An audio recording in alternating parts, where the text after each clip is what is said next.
ఉద్యమంలో వచ్చినప్పుడు కూడా మీరు నాకు చెప్పినారు చాలా విషయాలు.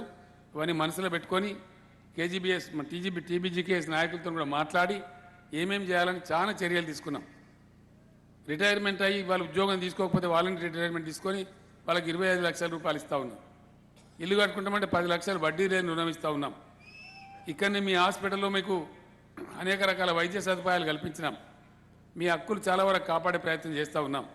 ఇంకా ఏమైనా ఉంటే కూడా వాటిని తప్పకుండా చేసుకుందాం. నాకు ఈ మధ్యనే చందర్ చెప్పిండు, కార్మికులకు ఇచ్చే పెర్క్స్ ఏవైతున్నాయో దాని మీద ట్యాక్స్ లేకుండా చేయాలని చెప్పి తప్పకుండా 100% ఈసారి గవర్నమెంట్ వచ్చినాక అది అమలు చేపిస్తానని మీకు హామీ ఇస్తా ఉన్నా.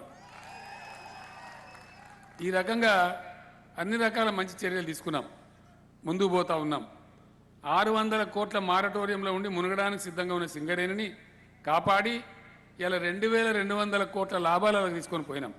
బ్రహ్మాండ కంపెనీ బతికింది, ఇంకా ఉంటుంది, ఇంకా కొత్త గనులు వస్తాయి. నేను మీకు శుభవార్త చెప్తా ఉన్నా. వాడు బయ్యారం ఉక్కు ఫ్యాక్టరీ కట్టరా అంటే కట్టలే, రాలే, ముందుకు రాలే. నేను అన్న మా దగ్గర చాలా బెహతరీన్ సింగరేణి మైనర్స్ ఉన్నారు, మా కార్మికులు, దాన్ని వాళ్ళకి అప్పగిస్తాను కూడా చెప్పినాయి. ఇక ఐరన్ ఓర్ అని తీసేది ఇక వేరే, ఎందుకంటే రాష్ట్రంలో ఉండే గనులు మీకు ఒక సింగరేణిలోనే కాకుండా రాష్ట్రంలో ఉండే గనులు ఇతర గనులలో కూడా ఎందుకు సింగరేణులు పోయి మనం పనిచేయద్దు. నేను సింగరేణి ఎండీని ఆస్ట్రేలియాకి పంపించిన, ఇండోనేషియాకి పంపించిన. నువ్వు చూసి రాపో, మనం కూడా 2 పట్టుకుందాం గనులు, అక్కడ కూడా మనోళ్ళు పనిచేస్తారు బ్రహ్మాండంగా అని చెప్పి తోలితే అదే ఏళ్లకు అంతర్జాతీయంగా బొగ్గు ధరలు క్రాష్ అయిపోయినుండే. దాంతో అట్లా ఆపి పెట్టినాం. కానీ మాట్లాడి వచ్చినాం, సందర్భం అట్లా కూడా పెరుగుతాం.